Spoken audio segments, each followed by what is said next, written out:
నమస్తే. ఏదైతే ఎర్రవెల్లి శ్రీనివాస్ అరెస్టు వైపు ఒక చర్చకు దారితీసింది.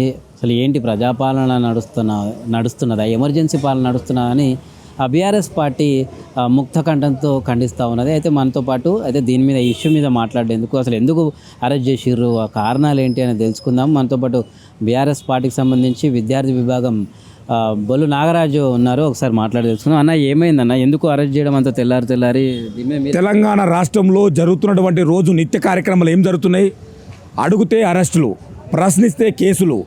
ఈ రకంగా మీ పరిపాలన కాలంలో అనేకమైనటువంటి హామీలు ఇచ్చారు. హామీలను నెరవేర్చమని అడిగితే ఈరోజు బెదిరింపులకు పాల్పడుతున్నటువంటి బరిదేగింపు మాటలు మాట్లాడుతున్నటువంటి రేవంత్ రెడ్డి ఈరోజు చాలా బాధాకరమైన విషయము. ఈరోజు తెలంగాణ రాష్ట్ర తొలి SC ST commission chairman Erravelli Srinivas arrest చేయడం ఉస్మానియా యూనివర్సిటీ జేఎస్ పక్షాన కావచ్చు, బీఆర్ఎస్ పార్టీ విద్యార్థి భవన్ తీవ్రంగా ఖండిస్తూ ఉంది. తెల్లారు లేస్తే ఈరోజు రేవంత్ రెడ్డికి ఒకటే బ్లాక్మెయిల్ రాజకీయాలు చేస్తూ ఉండు. అరే నాయన, తెలంగాణ రాష్ట్ర ప్రజలు నీకేమిచ్చారు? తెలంగాణ రాష్ట్రాన్ని పరిపాలించిన నాయన, తెలంగాణ సబ్బండ వర్గాలకు ఈరోజు పరిపాలన అందించిన నాయన అంటే అక్రమ అరెస్టులు, అక్రమ కేసులు, బెదిరింపులు తప్ప తెలంగాణ రాష్ట్రాన్ని ఒక్క అడుగు కూడా ముందుకు పరిపాలన కాలంలో ఈరోజు ముందు అడిగినటువంటి పరిస్థితి చాలా బాధాకరమైన విషయం. ఒక తెలంగాణ సమాజంలో ఒక విద్యార్థి నాయకునిగా ఈరోజు చాలా తలదించుకునే విధంగా ఉంది రేవంత్ రెడ్డి పరిపాలన కాలంలో. ఈరోజు నీ తమ్ముడు కొండారెడ్డి పల్లెలో ఒక మాజీ సర్పంచ్ డైరెక్ట్గా నీ యొక్క తమ్ముల పేరే రాసింది కదా, అంటే నీ కాంగ్రెస్ పార్టీ అనేది ఈ పోలీసులు నీకు చుట్టమైందా? చట్టం అందరి సమానంలో ఉండాలి కదా, చట్టం ముందు అందరి సమానంలో అనలా. ఈరోజు పోలీసులు కాంగ్రెస్ కార్యకర్తలా వివరించి ఈరోజు బీఆర్ఎస్ పార్టీ సంబంధించినటువంటి నాయకులను ఎక్కడక్కడ ఈరోజు ప్రశ్నిస్తే ఈరోజు అరెస్ట్ చేసేటువంటి పరిస్థితి వచ్చింది. తెలంగాణ రాష్ట్రం ఎమర్జెన్సీ పాలన తెలంగాణ రాష్ట్రంలో ఉందంటే ఈరోజు కాంగ్రెస్ పార్టీ. నేను ఒకటే హెచ్చరిస్తున్న కాంగ్రెస్ పార్టీకి, దయచేసి కాంగ్రెస్ పార్టీ ముఖ్యమంత్రి రేవంత్ రెడ్డి గారికి తెలంగాణ రాష్ట్రంలో నీకు ప్రజలు 5 సంవత్సరాల పరిపాలన చేయమని అవకాశం ఇచ్చారు. ఈ అరెస్టులు చేయమని చెప్పలేదు. ఖబర్దారాన్ని హెచ్చరిస్తున్నాం. 100% నువ్వు ఎన్ని కేసులు పెట్టుకున్నా తెలంగాణ ప్రజలు చైతన్యవంతులు. 100% తెలంగాణ ఉద్యమంలో ఎర్రవెల్లి శ్రీనన్న లాంటి ఒక గొప్ప నాయకులు, ఎన్నో ఉద్యమ కేసులు ఉన్నాయి.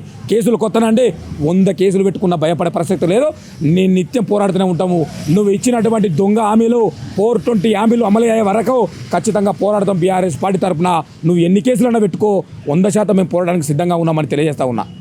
అంటే మార్నింగ్ ఉదయం అసలు ఏం జరిగింది? ఎందుకు ఒక సిఐని దూషించిండు? అప్పుడు దాంట్లో దూషించలేదండి. ఆనాడు ఒక హుజురాబాద్ సంబంధించినటువంటి ఎమ్మెల్యే అయినటువంటి కౌశిక్ రెడ్డి నా ఫోన్ ట్యాపింగ్ అవుతుందని బంజారాహిల్స్ పోలీస్ స్టేషన్లో బీఆర్ఎస్ పార్టీ ముత్రబిందం పార్టీ సంబంధించిన ముఖ్య నాయకులు పోయి కంప్లైంట్ చేయడానికి పోతే ఆడ సిఐ దగ్గర మీ కంప్లైంట్ అరెస్ట్ చేయాలంటే నా ఫోన్ ట్యాపింగ్ అవుతుంది, వాళ్ళ బాధ్యులు మేము కంప్లైంట్ ఇచ్చడం చేయాలంటే ఆయన దురుసుగా వాళ్ళు కాంగ్రెస్ పార్టీ నాయకులుగా ఈరోజు పోలీసులు వివరించడం తప్ప ఈరోజు అర్థమవుతా ఉంది. అంటే బీఆర్ఎస్ పార్టీ నాయకులను ఎక్కడక్కడ అడిగితే, ఈరోజు మీరు ఇచ్చినటువంటి హామీలను అడిగితే, మీరు అమలు చేయాలని అడిగితే ఈరోజు కేసులు పెడుతూ మీరు చూస్తూ తెల్లారలేస్తే పొద్దున 5 గంటలకు 70 సంవత్సరాల వాళ్ళ నాయన హార్ట్ పేషెంట్ సంబంధించిన ఉన్నారు, వాళ్ళ చిన్న పాప 4 గంటలకు డోర్ కొట్టడం ఏందండి?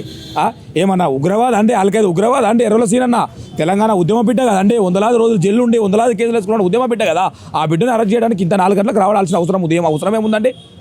మీరు పార్టీ వన్ ఎపార్సీ అది వస్తే అయిపోతుంది కదా. ఇంత అంగుబాటు 2 సిఐలు, 2-3 ఎస్ఐలు, 3-4 పోలీస్ జీపులతో వచ్చడం ఏందండి? ఆ కాలనీ భయభ్రాంతులకు గురవుతుర్రు. నీ పరిపాలనలో తెల్లారులేస్తే మంచి పరిపాలన అందించమని అంటే, అది కాక నువ్వు ఈరోజు పోలీసులతో అక్రమ అరెస్టులు చేస్తున్నావు. ఇది మంచి పద్ధతి కాదు. నువ్వు పరిపాలన చేయి. తెలంగాణ ప్రజలకు నువ్వు ఇచ్చినటువంటి హామీలను తెలంగాణ రాష్ట్రంలో ఏ విధంగా అయితే అభివృద్ధి చేయాలో నువ్వు ఆ రకంగా చేయి తప్ప ఈ బ్లాక్మెయిలు, రైతు బంధు విషయంలో ఆనాడు ఏం చేసిండు? నాగార్జున సంబంధించిన ఎన్కాన్వేషన్ ఊలగొట్టి దాన్ని సైడ్ ట్రాక్ చేసి దాన్ని బంద్ చేయించిండు. ఇప్పుడు యాసంగి సంబంధించినటువంటి రైతు బంధు ఈ బంధు ఇవ్వాల్సి వస్తుందని అంటే డైవర్ట్ పాలిటిక్స్, బ్లాక్మెయిల్ పాలిటిక్స్ చేస్తున్నారు రేవంత్ రెడ్డి.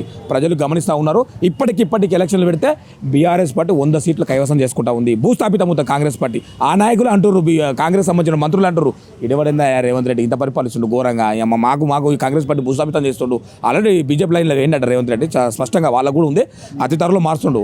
ఏ ముఖ్యమంత్రి అయినా ఒకటే అన్న, రేవంత్ రెడ్డిని అన్నాడు, నేను నెక్స్ట్ సంవత్సరం కూడా నేనే ఉంటాను. ఒక ముఖ్యమంత్రి అంటే అభద్రతా భావంతో ఉన్నాడు.